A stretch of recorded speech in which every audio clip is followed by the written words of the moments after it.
Welcome to China Yuan Paradise. My name is John Wong.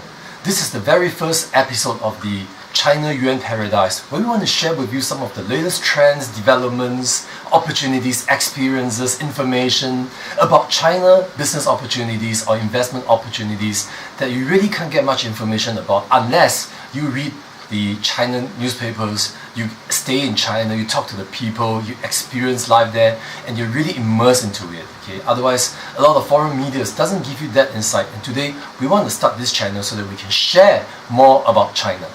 The very first episode, we want to talk about this topic that is really pressing, that is really causing a lot of people to be excited. It is the topic of Bitcoin and its relevance to China.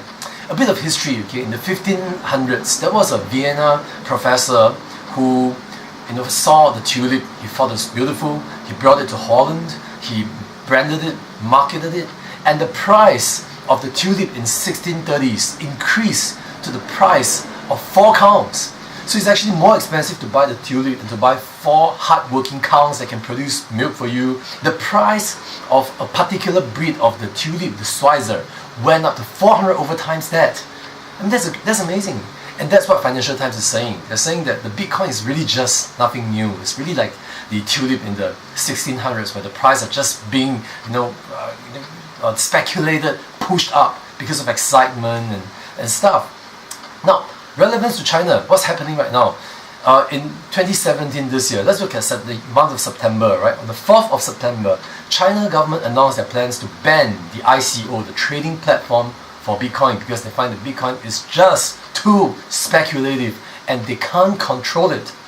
On the 13th of September, the Chinese government made use of the mouthpiece media to criticize the Bitcoin as a potential source of money laundering, of supporting terrorist work, and there's no way they can pay tax. On the 14th of September, which is one day later, all trading platforms of the Bitcoin were stopped.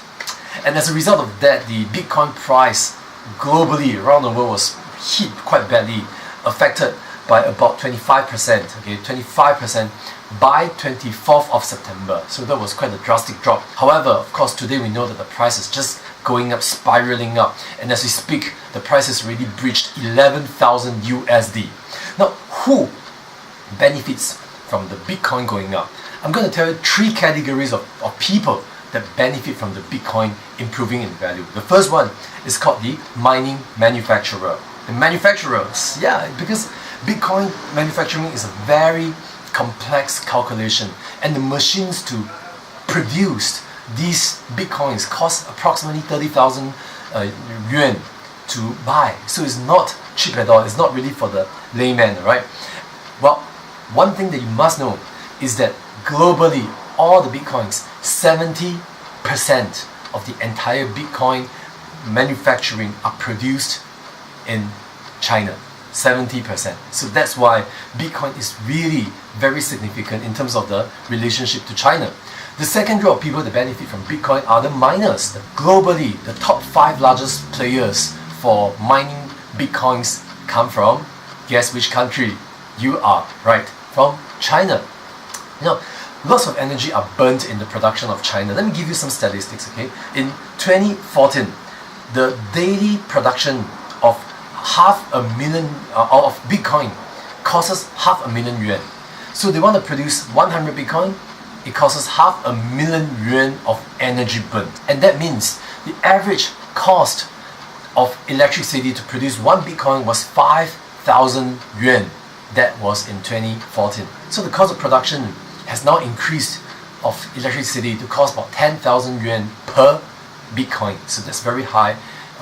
Which is why the miners know where to produce at different times of the year. During the summer, they will go to places like Sichuan and Yunnan to use the water, the hydroelectricity to mine the Bitcoins. Whereas during winter times, they need places which burns coals, and using the coal energy, places like Inner Mongolia and Tibet. So they will switch places because lots of energy is being burnt, is being used to mine the Bitcoins. The third group of people that benefits from the Bitcoin are the trading platforms. I'll give you some statistics from September to November 2013. There was a period when the Bitcoin price kept going up.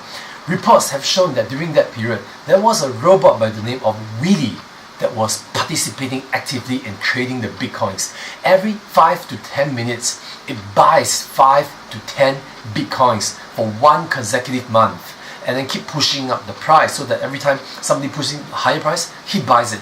Higher price, he buys it on a very consistent basis. There was another robot by the name of Marcus doing exactly the same thing. And these robots are not insignificant. They, in terms of the trading positions, they stand between 15 to all the way 281 position.